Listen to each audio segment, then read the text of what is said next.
promo code. And then also we're going to be talking about some of the updates that they're going to bring, not in tomorrow's version of Danger Word, but the next ones that are coming out. In fact, there are going to be several in the month of July. So we've got the promo code Intel drop with 2 million gold and 20,000 Intel credits.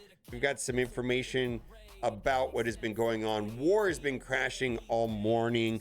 Tons of Reddit posts about that. Pathfinder responded, said anomaly detected error during war combat has been fixed. We'll be giving all players the following: 20k purple ions, 1 million gold. And then we've got L1, L4, L5 ions, blue, and 5k intel. And then also the Red Phoenix event for Omega Red Phoenix Force was intended to be 14 days total. This is now showing in game. Also, if you've not done so already, when you complete the first Blitz milestone for North Star, that's where you will get the Pride Gem for your command center roles. We're clearly going to be getting a lot more stuff with the Cursed and Team Tower. Not exactly sure when this is going to happen, but like I haven't even unlocked 2 of the new members of Accursed. I just haven't bothered with Helverine and the Hood. Maybe when Santana or whatever her name is comes out and we have a full 5-piece, I'll look into getting it all together. I'm stockpiling a ton of cores. I've almost got 30,000 cores, so I probably can make it happen.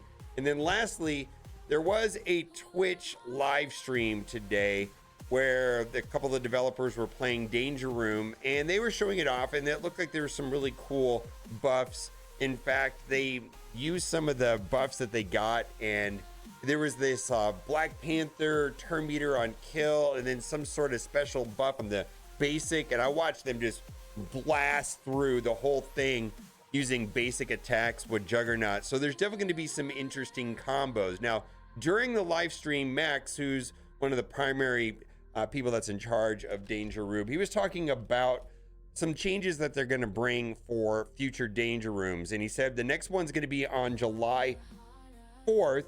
And he said there was going to be 3 Danger Rooms in July. And he said that some of them were going to be on the weekends. He wasn't very specific, but I just wrote down some quick notes. One of them, he said, is going to be all X-Men. And it looks like they're going to move in a direction where it's going to be switched up and we might be able to use some of the older characters.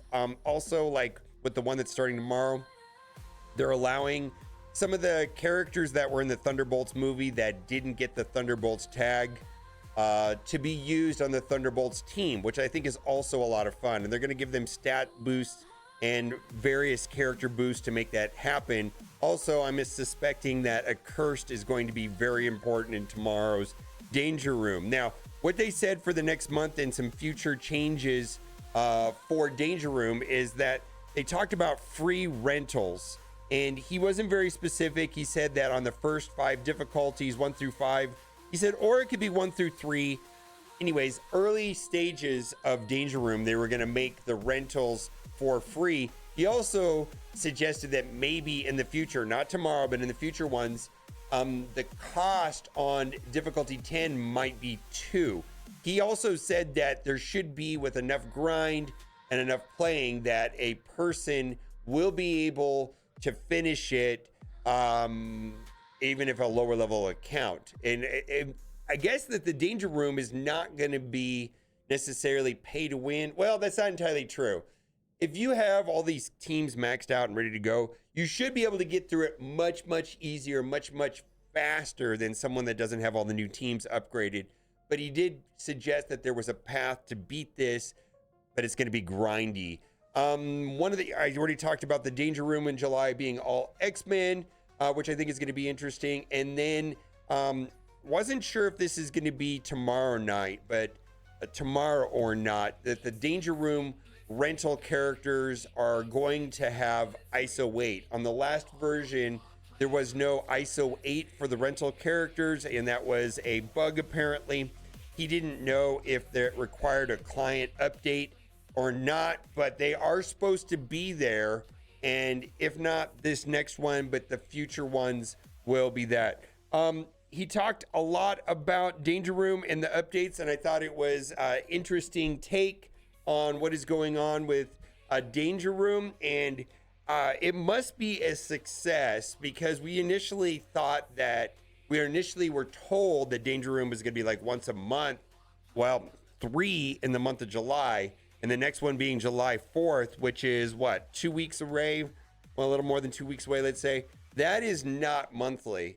So that is good. Now, I'm curious to see how the community will respond to Danger Room when the scoring is not cumulative. It was never supposed to be cumulative, in my opinion, but that allowed you just to play difficulty 5 twice, and then the scores added up. This next one is not going to be cumulative. It's going to be a high watermark. And to get the max milestones, essentially you're going to have to beat the boss on difficulty 10. And that's where the points are. They're in the bosses. So if you beat difficulty 1, you're approximately going to have a score of about 10,000 points. But as you beat each node, you don't get a lot of points. You get like 100 points, right?